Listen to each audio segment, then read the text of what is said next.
I have been on both of the sides of the spectrum. At age 13, I was almost 200 pounds, and then I dropped well into 90s. But overall, with this journey, there has been some key weight loss tips that I have started to implement that have changed my life, helping me make my results long-term and sustainable, and have helped me transform the lives of over 600 individuals as well. Today, I'm going to be taking you guys through 6 weight loss tips that have changed my life in terms of keeping the weight off and making this a lifestyle. If you guys don't know me, I'm Elizabeth with Elizabeth Ayler Fitness, 4-year degree kinesiology, CSCS, and I'm a holistic nutritionist and a GAPS practitioner. Let's dive right into it. There is so much information out there about diets and fat loss. In fact, there are over 30,000 different books on diet alone, and it's so hard to know, where do I go? What do I need to do? Is it calories in versus calories out?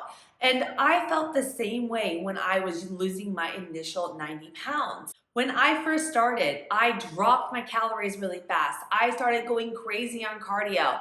And then I was looking at all of this. I'm like, I'm hungry, I'm tired, I'm worn down, I have no energy. Like, I cannot do this long term. And you know what?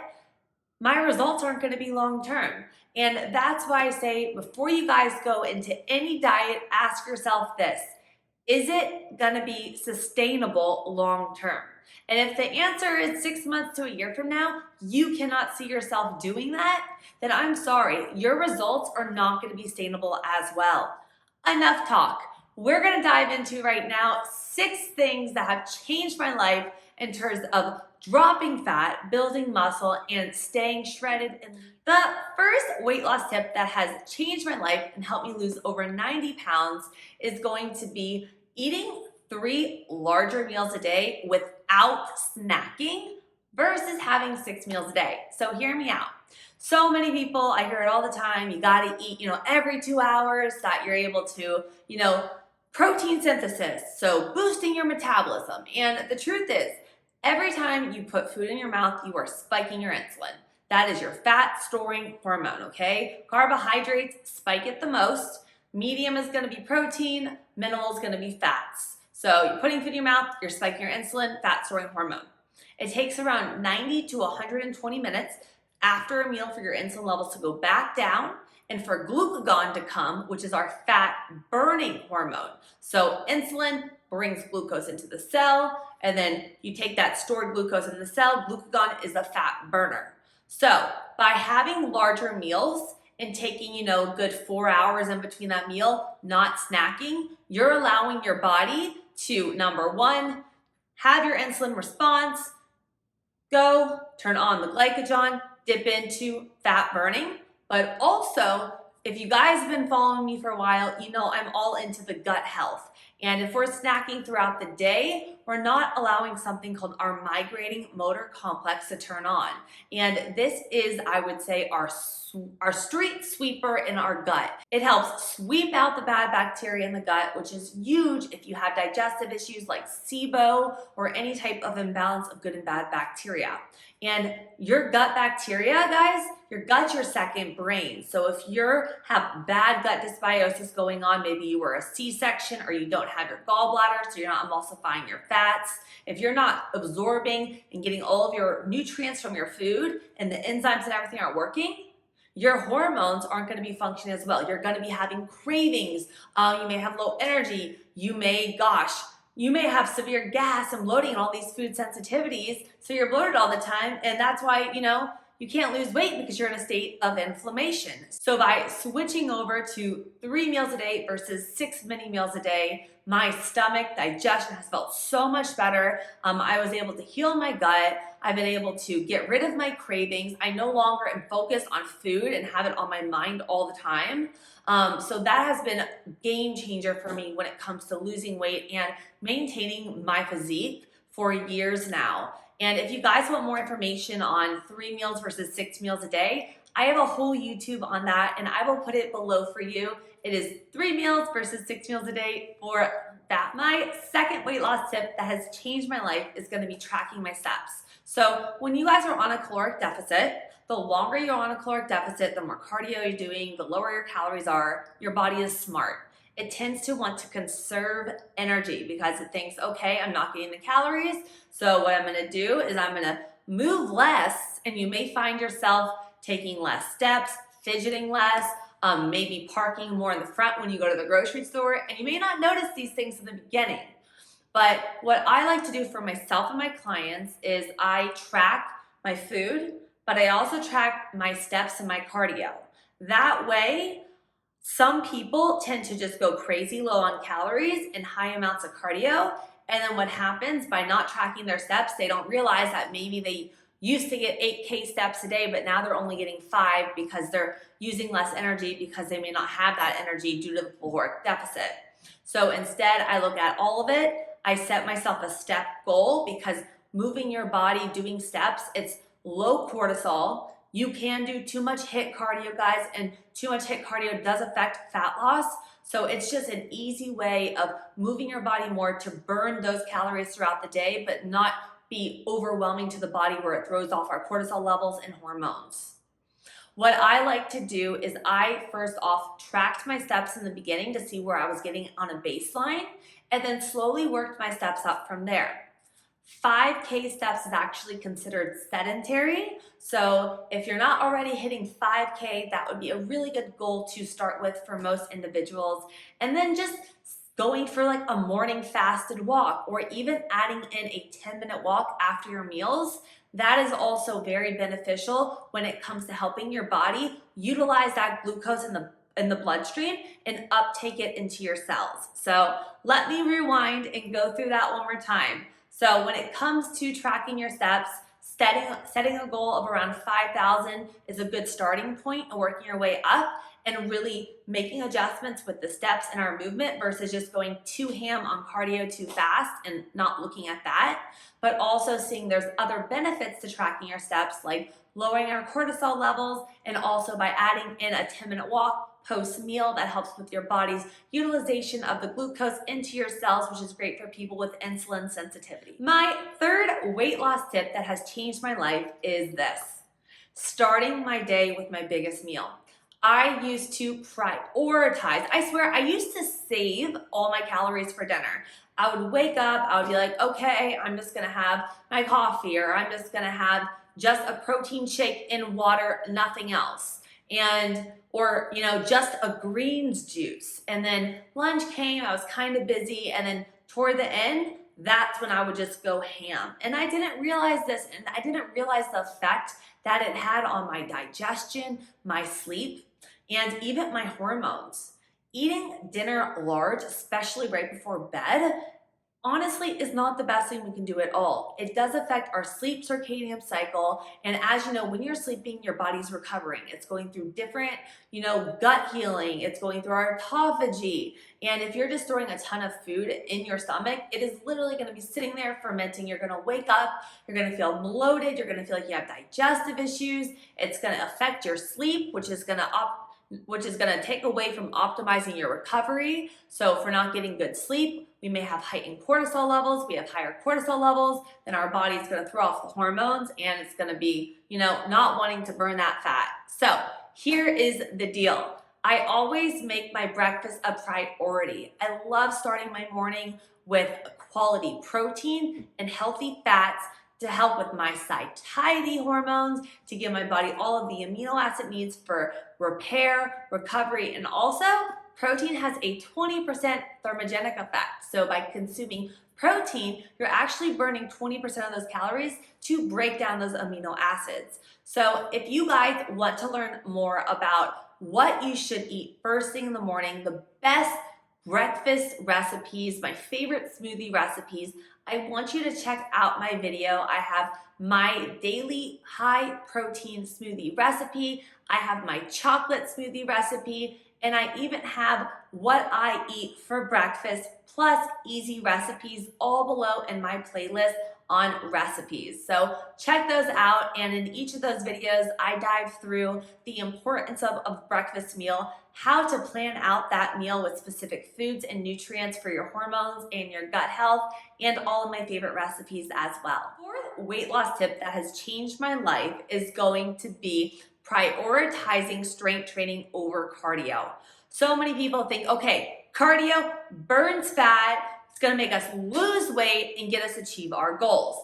But here's the deal. If we have more lean muscle mass on us, that is gonna prioritize everything. If you have more lean muscle mass, you're gonna have less fat mass, you're gonna burn more calories at rest. A lot of people tend to just shift completely away from the strength training because they say, okay, if I have a little bit of time, I'm gonna put it towards the cardio. But here's the deal. Especially as we're getting older, we wanna make sure we're at least getting a good 3 days a week of our strength training. And I like to focus on progressive overload. This is why. As we get older, especially my women out there going into menopause, wanting to lose weight, by prioritizing the strength training, as we get older, we get the shifts in our estrogen, progesterone levels, our body starts losing its skeletal muscle mass, then we're not getting enough protein to maintain that a little bit that we need, and we do have a higher need for it. So what happens is we start losing that. We start getting osteoporosis, and we don't want that to happen. That's gonna take us away from getting our goals in terms of body recomposition. So by doing at least 3 days a week of strength training, I have tons of follow along workouts on my page, all broken up into dumbbell only, cable only, barbell only. I have at home workouts. Everything's follow along with cues and instructions if you're looking for good workouts. But by, pick out some workouts, focus on progressive overloads, so trying to increase the weight or push for reps each week. And 6 to 8 weeks later, change up that program, shock the muscles again, and give it a go. And then you could add in the cardio and stuff as well to burn those additional calories as needed.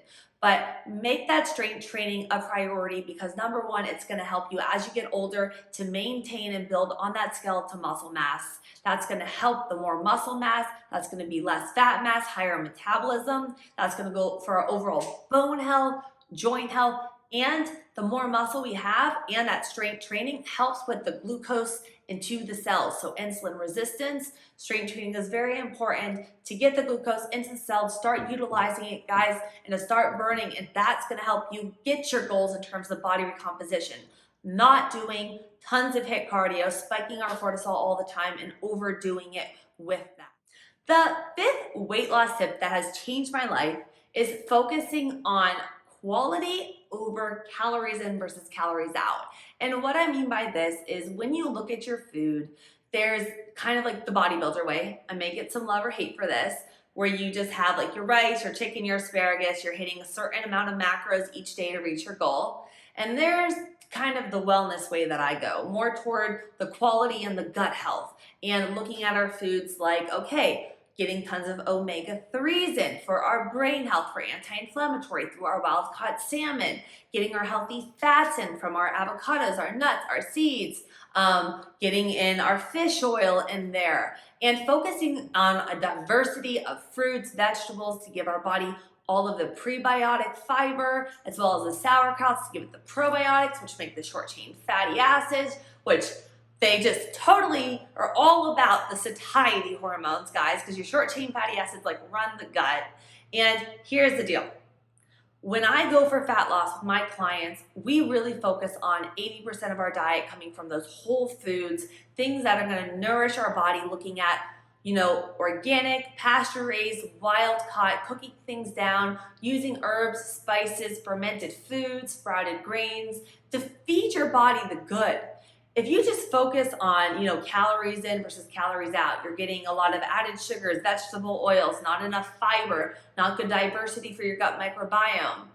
There's a difference. You may get so far with calories in versus calories out, but depending on the foods that you're making, if you're just picking foods with, like I said, a ton of added sugar, refined carbohydrates, but it's, your 1,200 calories, you're doing tons of cardio, you're gonna lose weight in the beginning, probably, but you're not going to be getting all the vitamins and minerals. You're going to start feeling depleted.